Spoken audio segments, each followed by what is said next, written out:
महाकुंभ में मौनी अमावस्या के दिन बड़ी संख्या में श्रद्धालु पहुंचे थे संगम में डुबकी लगाने के लिए। लेकिन इस बीच एक ऐसी खबर निकल करके सामने आई जिसने सभी को चिंता में डाल दिया। मौनी अमावस्या के मौके पर संगम नोज पर भगदड़ मच गई और भगदड़ में 1 दर्जन से ज्यादा लोगों की मौत की सूचना है।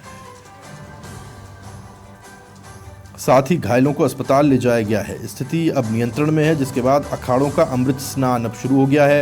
इधर पीएम मोदी और केंद्रीय गृह मंत्री अमित शाह ने सीएम योगी से पूरे घटनाक्रम की जानकारी ली और हर संभव मदद का आश्वासन दिया। बताते चलें कि अफवाह के चलते संगम नोज पर भगदड़ मची, कुछ महिलाएं जमीन पर गिर गईं और लोग उन्हें कुचलते हुए आगे निकल गए। हादसे के बाद संगम तट पर एनएसजी कमांडोज ने मोर्चा संभाल लिया। महाकुंभ में आज मौनी अमावस्या का स्नान है, जिसके चलते करीब 10 करोड़ श्रद्धालुओं के संगम में डुबकी लगाने की संभावना है।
एक प्रश्न उत्थान कर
संगम नगरी से सीधे मेरे सहयोगी जय त्रिपाठी हमारे साथ जुड़ गए हैं। सीधे उनसे जानकारी लेने की कोशिश करते हैं।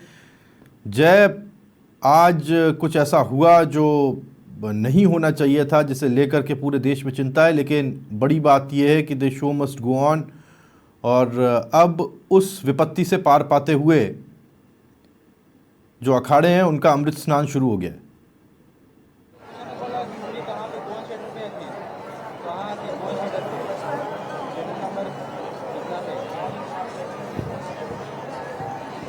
जय, सुन पा रहे हैं आप? जी जी जी राहुल जी। जी बिल्कुल जय। आज सुबह जो कुछ घटनाक्रम रहा वो बहुत दुखद था, बहुत चिंताजनक था। पूरे देश में उसे लेकर के चिंता थी। लेकिन मैं ये कह रहा था कि उस विपत्ति से पार पाते हुए संगम नगरी अब फिर से चल पड़ी है और जो अखाड़े हैं उनका अमृत स्नान शुरू हो गया है। देखिए राहुल, जिस तरह की बात किया जाए तो कहीं ना कहीं अगर हम जिस तरह के बात कर रहे थे कि जिस आज के दिन दूर दूर से लोग पहुंच रहे थे, अगर हम बात करें देश ही नहीं विदेशों से लोग कहीं ना कहीं आज आते हुए नजर आ रहे हैं। सबका मानना था कि मौनी अमावस्या में पहुंचकर अमृत स्नान करते हुए नजर आए, लेकिन प्रशासन ने व्यवस्था की थी कि जो घाट बनाए गए हैं 13 घाटों में अलग अलग जगह पर पहुंच के आप लोग स्नान करें। लेकिन आपको बताते चले कि सभी लोगों को कहीं ना कहीं आस्था थी कि जो संगम की नगरी पे पहुंचकर ही स्नान करा जाए। तो जिस तरह के प्रशासन रोक रहा था और उनसे कह रहा था कि अलग अलग घाटों पर जाके स्नान करें, लेकिन श्रद्धालुओं की जिस तरीके से बात करें तो कहीं ना कहीं बैरिक तोड़ कर भी आगे बढ़ते हुए नजर आए और वो संगम नगरी तक पहुंचकर स्नान कर रहे थे।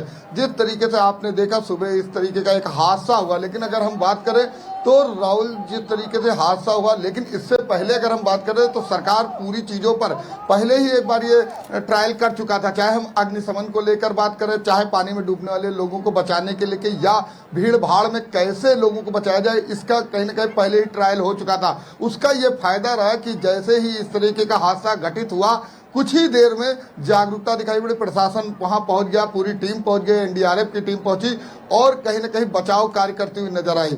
हालांकि जिस तरीके का माहौल था वो कहीं ना कहीं भयावह स्थिति हो गई थी, लेकिन उसके बाद से प्रशासन पूरी तरह से जागरूक हो गया और लोगों को 100-100 200-200 की टुकड़ी में कहीं ना कहीं भेजने का काम कर रहे हो। गंगा का स्नान करके और संगम का स्नान करके लोग अपने घर के लिए वापसी कर रहे हैं। वही आपको बता दें कि जिस तरीके से पहले अखाड़े के लोगों ने मना कर दिया था कि आज के दिन जो श्रद्धालु आ रहे हैं वो श्रद्धालु स्नान करते हुए नजर आए और वो जो लोग हैं वो अखाड़े बसंत पंचमी के दिन स्नान कर लेंगे, क्योंकि 13 अखाड़े हैं वो कहीं ना कहीं पूरी जोर शोर से कहीं निकालते हैं, पूरा रथ निकालते हैं, पालकी निकालते हुए स्नान करते हुए जाते हैं। लेकिन आपको बता दें जिस तरीके से बाद में प्रशासन ने तैयारी की कि जो कुछ लोग हैं वो नागा बाबा हों या कुछ ऐसे साधु संत जो स्नान करने जाएं उनके लिए रास्ता साफ कर दिया गया। और आपको बता दें कि जिस तरीके का अब व्यवस्था की बात की जाए तो अब कहीं ना कहीं पूरी तरह से व्यवस्था को चाक चौबंद कर दिया गया है पूरी, और हर चीज़ का ध्यान दिया जा रहा है कि जो लोग जाना चाहते हो उनके लिए पूरी विशेष तरीके से प्रशासन कहीं ना कहीं मदद कर रहा है कि आपको एक एक चीज़ों की जानकारी दे रहा है कि आप इस तरीके से जाएं, यहाँ स्नान करें, इस जगह कपड़े बदलें और घर को वापसी करते हुए चले जाएं। आपको बता दें कि यहाँ पर जो 20 जो है पीपे वाले पुल भी बना दिए गए थे, लेकिन कहीं ना कहीं साधु संतों को आना था जिसके कारण पीपे वाले पुलों को बंद कर दिया गया था। लेकिन जब हालात बिगड़ता हुआ देखा गया तो अब पीपे वाले जो पुल है उनको भी कहीं ना कहीं खोल दिया गया। राहुल जी आपको एक चीज और बता दें, जिस तरह की भीड़ थी ऐसे में 6 नंबर और 7 नंबर जो पीपे का पुल है वो भी कहीं ना कहीं शुरुआत में टूटता हुआ नजर आ गया है। तो लोगों की माने तो भीड़ की जो हम श्रद्धालु की जो बात कर रहे हैं, 15 दिन के अंदर 18 करोड़ से भी ज़्यादा लोग स्नान कर चुके हैं। और आज हम बात कर रहे हैं, जैसे आज जो आप बात करना है मौनी अमावस्या की, तो आज के दिन 10 से 12 करोड़ के लोग स्नान करते हुए अभी तक नजर आ रहे हैं। यहाँ पर प्रयागराज की धरती पर जिस तरीके से भीड़ पहुंच रही, ये कहीं ना कहीं एक चुनौती थी और उस चुनौती से निपटने के लिए प्रशासन जागरूक नजर आ रहा है। जी राहुल। जय, अगर मैं आपकी नज़रों से, कैमरे की नज़रों से समझ पाऊँ, जहाँ आप खड़े हैं वहाँ पीछे कैसा नज़ारा अगर आप दिखा पाएँ और कहाँ कहाँ क्या है अगर आप समझा पाएँ।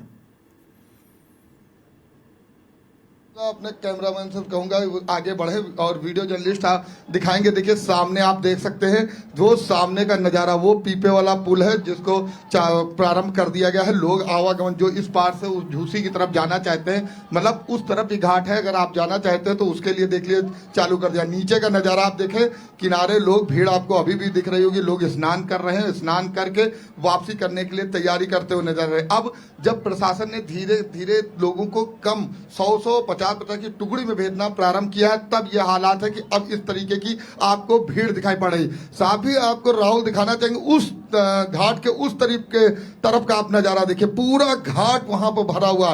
इस तरफ चाहे देखें, चाहे आप सामने देखें, पुल की तरफ देख लें, पूरी तरफ से अगर आप देखें तो सुई रखने भर की जगह नहीं, इतनी अपार भीड़ नजर आ रही। क्योंकि श्रद्धालुओं को कहीं ना कहीं आस्था है, उनका साफ कहना है 144 वर्षों के बाद कहीं ना कहीं जो ये स्नान आया है। और इस स्नान में आज के स्नान की महत्व अलग है, क्योंकि आज माना ही जाता है मौनी अमावस्या में जो मौन रहकर कहीं ना कहीं स्नान करता है तो उसके पितृ दोष तो समाप्त होता है, साथ ही साथ कई पितरों का ऋण भी उतर जाता है। आपने देखा कि यहाँ का नजारा ये था, लोग अभी भी आ रहे हैं, आते हुए साफ नजर आ रहे हैं।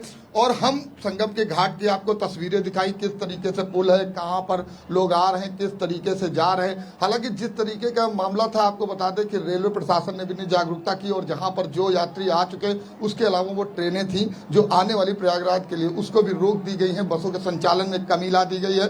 और बात करें तो अधिकारियों को कहीं ना कहीं आदेशित कर दिया गया कि अब हर चीज का ध्यान रखें। प्रयागराज जो महाकुंभ है, इस महाकुंभ को पूरी तरह से सफलता के द्वारा कराना है और शांतिपूर्वक से निपटना चाहिए। तो वो कहीं ना कहीं अब वो साफ दिखाई पड़ रहे हैं, लोग आ रहे हैं, आराम से स्नान कर रहे हैं और अपने गंतव्य के लिए वापसी करते हुए नजर आ रहे हैं। जी राहुल। जय, जिस जगह बताया जा रहा नोज है, जो लोग अभी तक संगम नगरी नहीं जा पाए हैं, या फिर वो आपकी आंखों से, समाचार प्लस की आंखों से ये समझने की कोशिश कर रहे हैं कि उसकी कहाँ वो नोज है जिसे कहते हैं कि जहाँ संगम होता है, वो क्या आप जहां इस वक्त मौजूद है वहां से दिखाई पड़ता है? देखिए, जहाँ पे मैं मौजूद हूँ वहाँ से तो दूर है, लेकिन आपको बता दें कि हम इस वक्त अगर जहाँ बात कर रहे हैं वो संगम से बिल्कुल लगा हुआ तट है। वहाँ पर जिस तरीके का नज़ारा था, क्योंकि वहाँ पर नेटवर्क की दिक्कत थी, इसलिए थोड़ा सा हट के यहाँ पे आना पड़ा। और यहाँ की तस्वीरें मैं आपको दिखा रहे हैं, लेकिन संगम की भी तस्वीरें इसी तरीके की हैं कि थोड़े थोड़े लोगों को कहीं ना कहीं आगे छोड़ा जा रहा है, बैरिकेड लगी हुई हैं और पुलिस प्रशासन वहाँ मौजूद है, SDRF की टीम है, NDRF की टीम है, आपको बाद में मिलिट्री फोर्स भी लगा दी गई। पूरी तरह से कहीं ना कहीं अगर हम बात करें तो वहाँ पर पूरी चीज़ों का ध्यान दिया जा रहा है। और साथ ये है कि क्योंकि पैदल आने के लिए अब कर दिया गया था, कोई भी साधन नहीं आ सकता है, कहीं निर्देशित कर दिया गया था कि कोई भी साधन नहीं आएगा। अगर आकस्मिक चाहे एम्बुलेंस की बात करें या कोई ऐसी बड़ा अधिकारी आता है तो ही गाड़ी को अंदर आने दिया जाए। तो ऐसे में लोग पैदल आ रहे हैं। फाफामऊ स्टेशन से उतरते हैं तो वहां से अगर मान के चले तो 15-20 किलोमीटर मान ले पैदल आना पड़ता है, या प्रयाग जंक्शन से बात करें तो 12 किलोमीटर के लगभग आना पड़ रहा है। तो कहीं ना कहीं जो लोग आ रहे हैं स्नान करने वो पैदल आ रहे हैं। और उनसे जब बात करने का राहुल प्रयास किया गया तो उनका साफ कहना था ये पैदल नहीं, ये एक तपस्या है। जब हम इस तपस्या का करेंगे और वहां स्नान करेंगे तभी कहीं ना कहीं उसका फल प्राप्त होता हुआ नजर आएगा। तो लोग उस फल की प्राप्ति के लिए अगर बात करें तो यहाँ आते हुए नजर आ रहे हैं, क्योंकि ये आस्था। ठीक है जय, बहुत शुक्रिया आपका इस जानकारी के लिए। जय त्रिपाठी, समाचार प्लस संवाददाता, इस जानकारी हम तक पहुंचा रहे थे।